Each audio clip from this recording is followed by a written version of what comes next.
Okay, we got everything laid out here. So we're gonna go ahead and mock up the motor here and see how much piston to head clearance we're gonna wind up being. We want to run it tight, get more compression, but we're not sure how much. We don't want to get too much compression because these are small chamber heads and we have a big motor here, so we got to see what kind of compression I think we're going to wind up having. Keep it within reason. So there's what the bearings look like installed there. The crank, go ahead and run it the way it was. It was a couple thousandths out. It was high on one side and low on the other, 180 apart. So customer said that's fine, don't dick around with it. So we'll leave it the way it is. So I can't get any more better until I make the crank bend here in the crank pin, which would be hard to do, but I'm sure I can do it. Oh well. Alright, so I'm going to go ahead and put this together real quickly as a mock-up. We got to get the piston to go inside the cylinder. Let's see what we got. This all has to come back apart again to be sealed up and put the piston squirters in and all the other stuff too, but we're not doing that right now. First we got to check it for clearance and see what we got. What it's called a mock-up.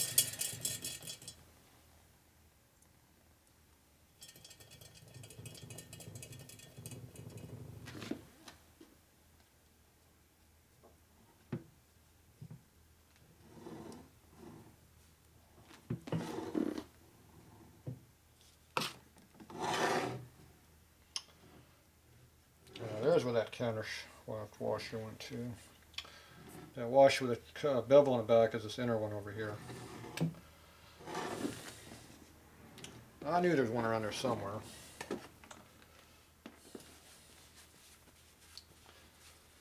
Alright. So, this here just goes into the motor. This is going to be the harder side to put on, so we'll do this one first. Oh, before I do that, go ahead and lube up the seal over here. Like dry seals.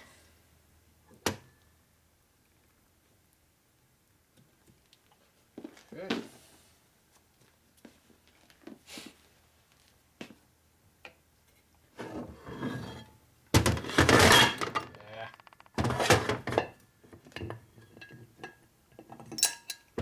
I did that on purpose. Trying to scratch it up. Okay, you got to kind of wiggle around a little bit until it goes over the main bearings. There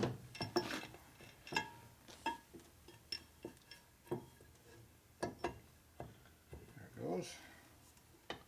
Don't force it.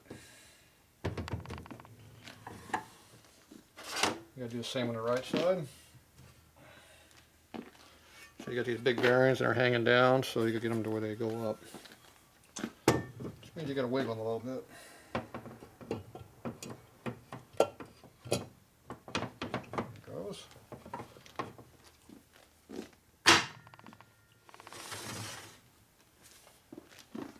Okay.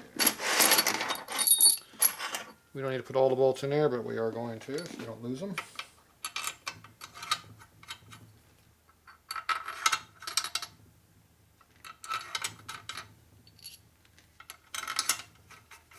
Should have about 3/4 of an inch of thread sticking out, or bolt sticking out.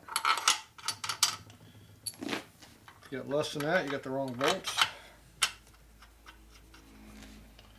So if you put this one right here, so you got about an inch hanging out. Put the correct one in there. Closer, see. Big long one goes over here. The reason that's over there is because it's all cut out for the big bore cylinder. So the bolt goes right in here, goes across. There's no threads right here because it got cut out for the bolt. So the threads don't start until you're way over here. That's why the bolt is made longer. So it's got something to bite into. And this is all cut away right through here because that's right where the cylinders go down. So once these bolts go in, don't ever take them out again. If you have big bore top end. If you pull it out, you will break the cylinder spigot, if it'll come out at all. It'll definitely will not help it any. So it'll take the cylinder spigot right here and leave a crack it, or bend it, or something, it'll damage it. which will pinch on the other side, and when the pistons come down, they don't like it, and they will have issues like breakage. All that good stuff you're not supposed to have.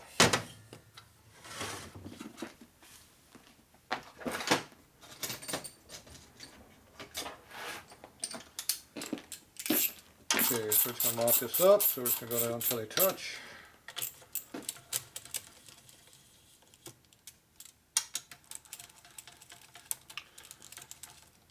I don't like using power tools on putting these together too much right here initially. When they bolt together for real, I use a zip gun on this, but not this top center one because like it's real thin, so you don't want to hit that with power tools. These other ones you can. Just make sure the bolt's started before you zip it in the hole.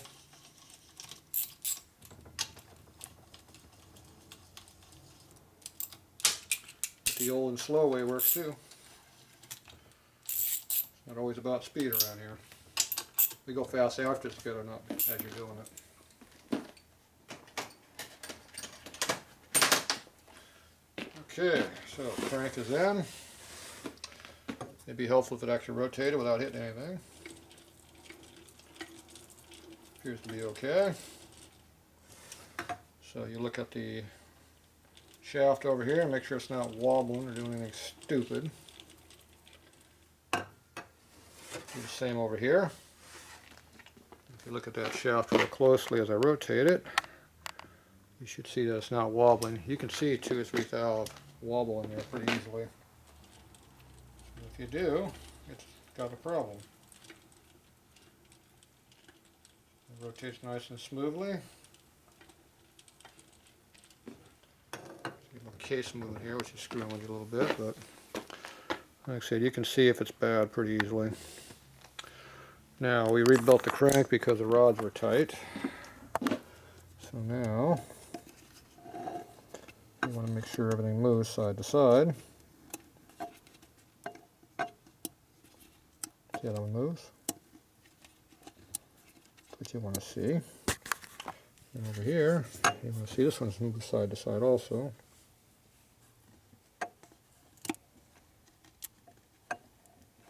Hard to do with one hand because the rod's cocking as I'm trying to do it.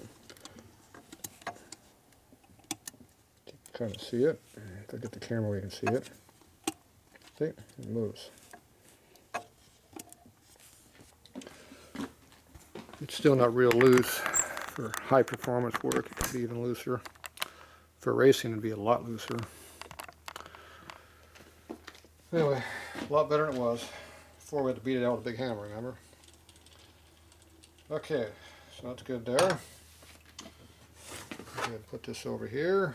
For no other reason, it keeps the dirt out of the bearings. It's a good reason, just in itself.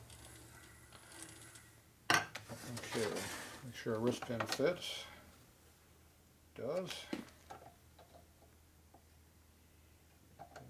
Don't want to fit on this one though. Appears to have some burrs on there. Burnish it in a little bit. That means slide it until it gets a little looser.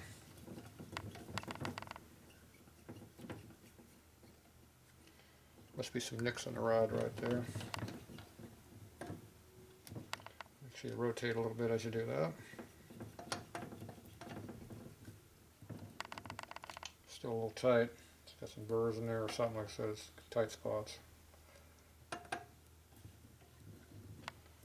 So if you put the piston from the left side, it's a lot easier because the tight spot's on this side. See, it goes in real easy that way because this is where the tight spot is.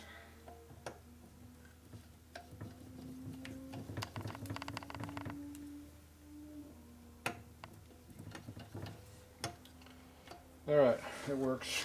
Okay, we're going to go ahead and put the cylinder piston on here.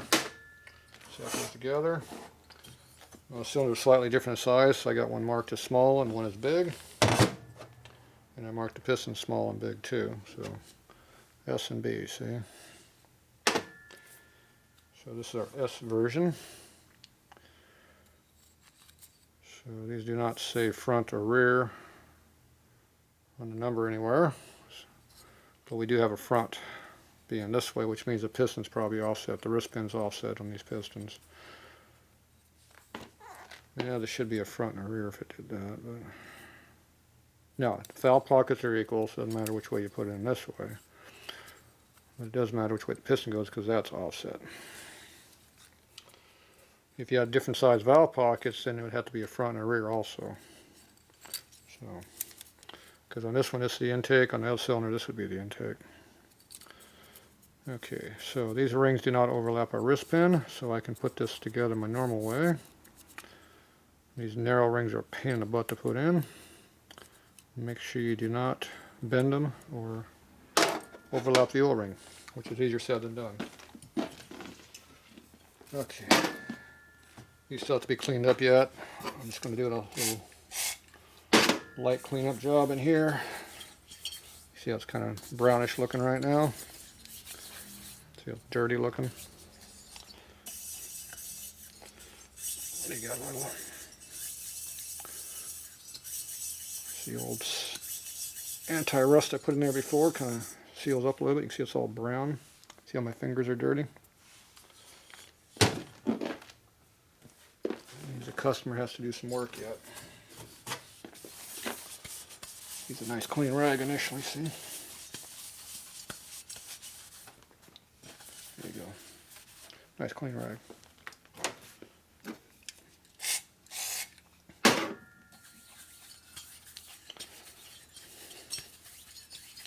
It's already a lot less gritty, you can feel it. But you can still hear it down here a little bit.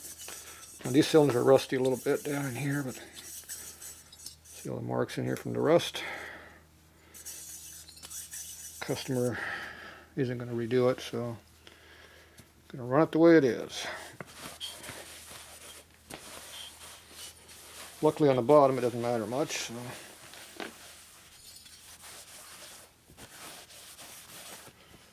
Clean those out. They're getting cleaner.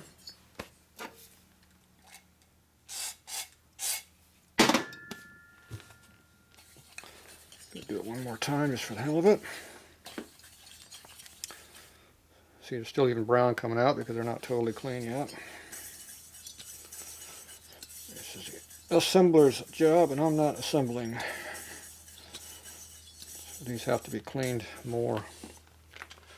If you don't clean it more, you'll get a lot of piston scratching. Your rings won't be as happy. I don't even know if he's putting new rings in there because I don't think he's going to. I think he's going to reuse the old ones.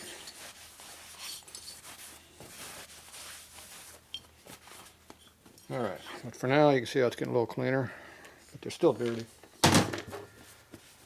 Okay. So this is our S cylinder, small. Let's make sure it fits on the motor. There you go, it's on. Okay, so this is the front. So the front piston would go like this. So there's our ring gaps here. So let's go ahead and see if we can put these together.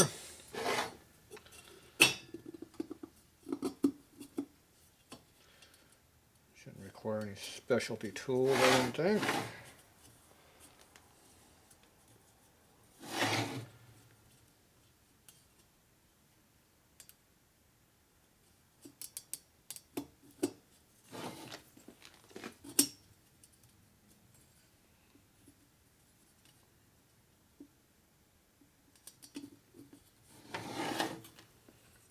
Angle the piston slightly, and then you just push it in, compress the ring. Piston should drop right in the hole. Use your fingernails to push it in there a little bit more if you need to, or you can use the flat side of a screwdriver if needed.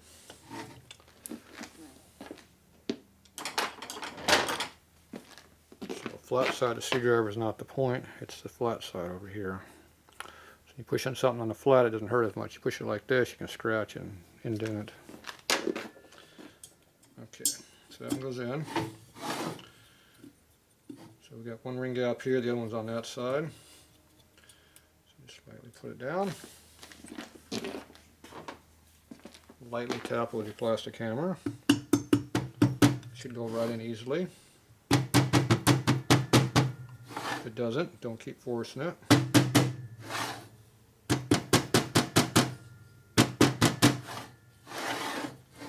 a little bit too deep on this side, so bring it back out. There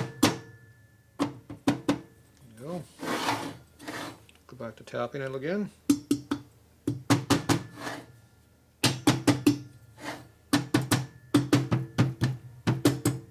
There it goes. Okay, this is the O-ring right here.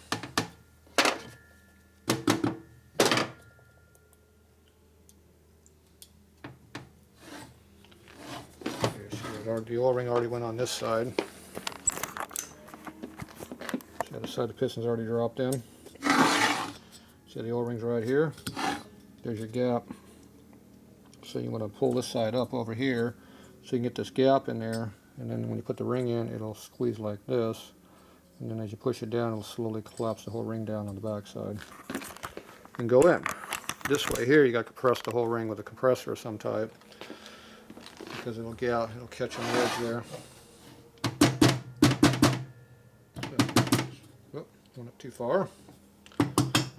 Popped it back out again. These are very narrow rings, so a little harder to go in.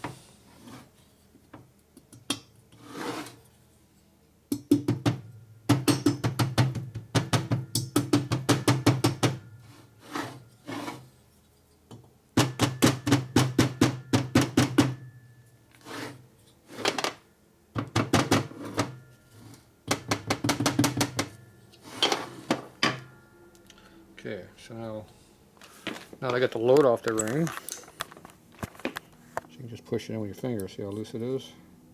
Get this side started, and then it'll start compressing at an angle as you push it down. The cylinder and the curve will be at a wedge, and it'll wedge it in. You can use the palm of your hand to do this, but with a sharp piston it hurts your hands, so just use the plastic hammer to do it. It's a lot easier. That one's in right now. You go over here and see what it takes to do it.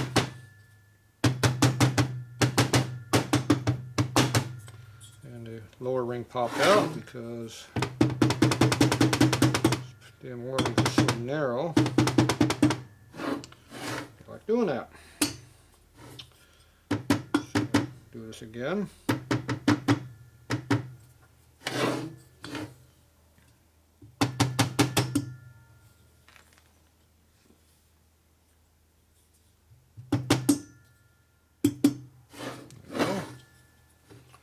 Now it's sticking up on this side a little bit, we've got the other sides in.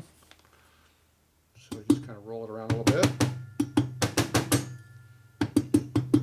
You heard it kind of went over the center. Over center means you went past the 180 point of the ring being collapsed, and then the rest of it just pushing real easy. If you ever put a tire on a rim, you would know what that means. Okay, so now the O-ring is in. Okay, we have a clip on this side, no clip on this side. So we have to get the piston up high enough to put the wrist pin in. It's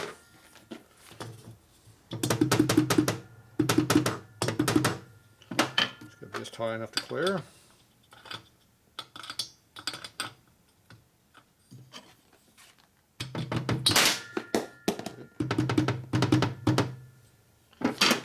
Yeah. Get a clean rag to wipe it off. Okay. So when you get in there far enough, it goes in like that, see? Okay, now you put the whole cylinder on here. It's real easy. Now if I had the studs in the way, which I have not put on yet, you can work around those too.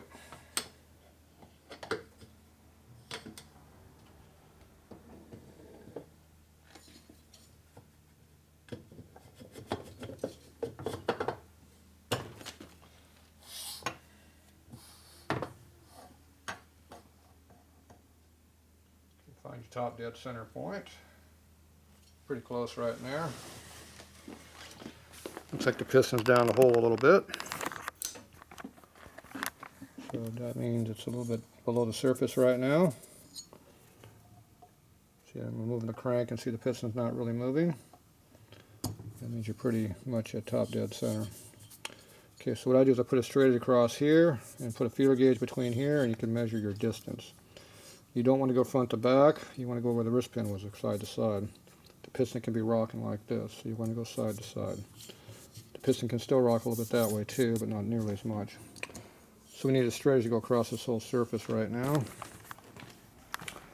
we'll go over here and find us a straight edge here. Something not too awful long.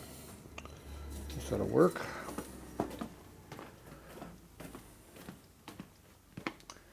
A little bit of powder coat edge out here a little bit. So I don't go too far over. So this will work. Okay, use that dowel pin as a holding fixture. So initially I want to see kind of where we're at, and then I'll go side to side and see what it really is.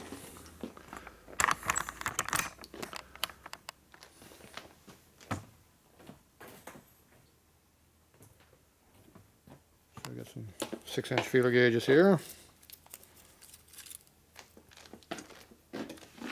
Put a little pressure on there and see if it goes in. It does. 13 is plenty in there. So he's got a lot more than that. Here's a 15. So there 2. Okay, I'm going to go ahead and rotate the motor. See if I can feel it hit it at all.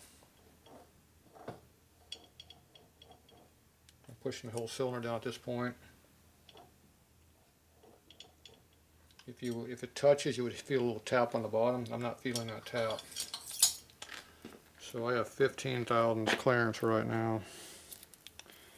This feeler gauge only goes up to 15. 20 is the next one, which would be too much. Yeah, too much. So I'm going to give me a little thou and a half.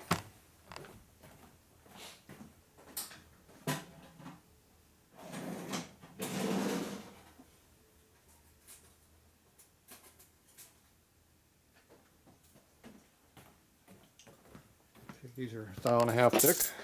Oop. See right there, 1.0015 is thou and a half. So if you put that with your 15, you have 16 and a half.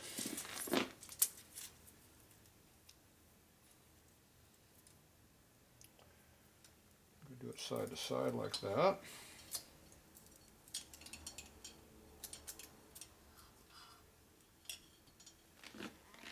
Okay.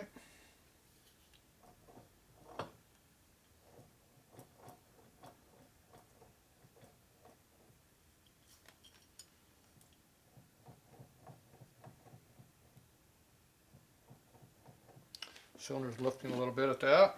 So if you look down here, you can see the cylinder lifting right here on the and that's that little pop pop noise we're hearing. So just right here you can see it. It's lifting it. So we're going to pull out our thou and a half. Back to 15 only. So it's still making that popping noise, but you can't see it moving. So that means we're a little bit under 15. So we're going to go to a 14 and see if the 14 does it. So we'll change it to our 14.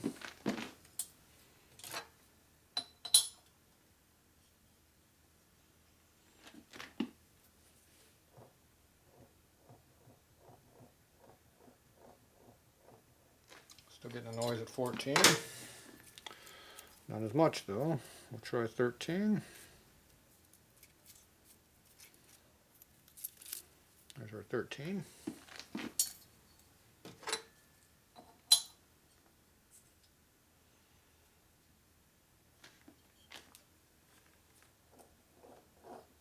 No noise here. No more pop pop noise. 13 clears. We'll go back and check it again with our 14 to make sure we get the noise.